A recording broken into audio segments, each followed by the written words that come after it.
भाई साहब नमस्कार।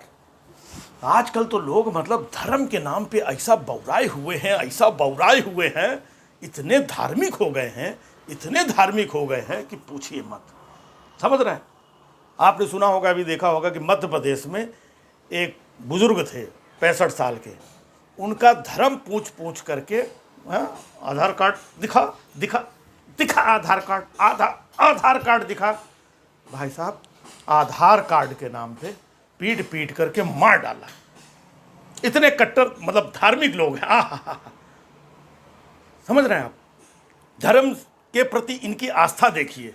किसी का भी आधार कार्ड पूछ लेंगे, किसी के नाम पूछेंगे, कोई गली में टहलता हुआ दिख जाए। ये सब इतने ठेकेदार गली गली घूम रहे हैं जो पटक पटक के लोगों को मारते हैं और बने हुए हैं धार्मिक। कहते हैं कि हम भाई, वो सुना होगा कि वो जम्मू में फलानी मजार में जाकर के हम वहां पे जाके हनुमान चालीसा पढ़ेंगे। कोई कह रहा हम कुतुब मीनार पे चढ़ के हनुमान चालीसा पढ़ेंगे। कोई कहता हम इनके घर के बाहर बैठ करके हनुमान चालीसा पढ़ेंगे। देख रहे हैं भाई साहब कितने धार्मिक लोग हैं ये हैं? इनको ये नहीं समझ में आता ये मजाक किसका उड़ा रहे हैं। हाँ भाई साहब, जिसको श्रद्धा आस्था होती है वो शांति से किसी मंदिर में, किसी वृक्ष के नीचे बैठकर, किसी कोने में, कोपचे में आंख बंद करके ध्यान लगा करके पूजा पाठ करता है। लेकिन इनको भाई साहब यहां पर, मैंने तो देखा एक पड़ोस में हमारे 2 भाई रहते हैं, उन दोनों भाइयों का आपस में कुछ विवाद हो गया है। अब विवाद के चलते भाई साहब दोनों में मामला यहां तक पहुंच गया है कि दोनों एक दूसरे को गरियाते हैं। ठीक है भाई, गरियाओ, कोई बात नहीं। लेकिन एक भाई दूसरे भाई को माँ बहन की गाली देता है और दूसरा भाई पहले माँ बहन की गाली देता है। सगे भाई हैं दोनों। अब समझ में नहीं आ रहा है कि ये गाली किसको दे रहे हैं। माँ बहन तो दोनों की सेम है, लेकिन ना भाई साहब अंदर का जो ये है ना, गाली देनी है। यही आजकल मतलब पूरे देश में चल रहा है धर्म के नाम पे। भाई ये हनुमान जी का अपमान है। हनुमान जी का मतलब हनुमान चालीसा कहीं पर भी किसी आलतू फालतू जगह में जाके पढ़ लोगे। लेकिन कहते ना, ऐसे कैसे यार, इस देश में रह करके हनुमान चालीसा नहीं पढ़ सकते। अरे पढ़ो भैया, हजारों जगह हैं, लाखों जगह हैं, वहां जाके पढ़ो। लेकिन क्यों हनुमान जी को लेकर के इधर उधर बदनाम कर रहे हो? यही हाल अभी जो काशी में चल रहा है, वो ज्ञान व्यापी, मतलब इतना ज्ञान व्याप्त हो गया है लोगों के अंदर कि लोगों को यही नहीं पता चल रहा है कि वो धार्मिक हो गए हैं या अपने ही धर्म का अपमान कर रहे हैं। आप लोगों ने भी देखा होगा सोशल मीडिया में जगह जगह कि भाई यहाँ भी खुदवा के देख लो, शायद शिव जी निकल आवे।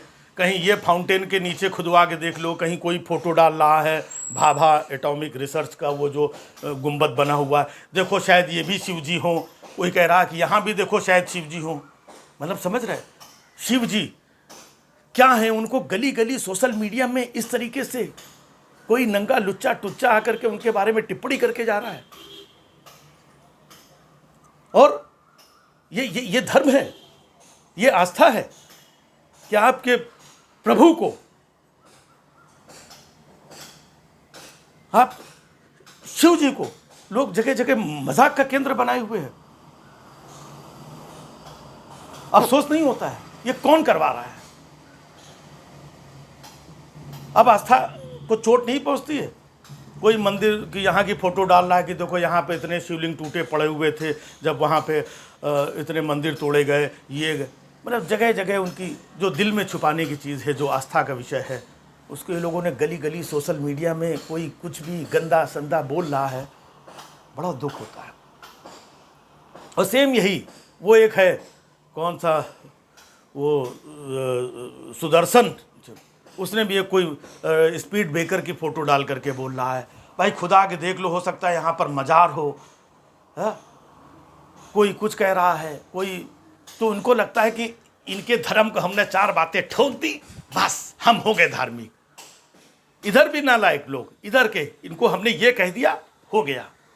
तो एक दूसरे के धर्म को नीचा दिखाना, एक दूसरे के बारे में भला बुरा कहना, इसी को लोगों ने धर्म समझ लिया है। तब आप खुद सोचिए, ये धर्म, ये वाला जो धर्म जो इन लोगों ने बनाया है, ये धर्म हमें, हमारे देश को, हमारे देश के लोगों को कहाँ लेकर के जा रहा है। और कमाल की बात यह है कि जब भी अच्छी बातें कहो कोई, तो ये लोग क्या करते हैं, उल्टा। कई बार मैं भी जब कुछ बातें करता हूं तो मेरे ऊपर है कि तू इसकी औलाद, तू उसकी औलाद, तू साले सेकुलर फलाना, मतलब 10-50 गालियां देना इनका धर्म हो गया है। अरे कभी रह करके शांति से सोचो, है? ये जो चल रहा है मामला कहीं का भी हो, कोर्ट कचहरी का है, वो लोग करेंगे अपना, लेकिन एक एक आदमी बौखलाया हुआ है, गाली गलौज पे अंदर से गालियां दे रहा है। ये गलत बात है, दुख होता है। ज़्यादा नहीं बोला जाता है, लेकिन जो देख रहे हैं तो वो ज़बान पे आ ही जाता है। देखते हैं प्रभु कहाँ लेकर के जाते हैं।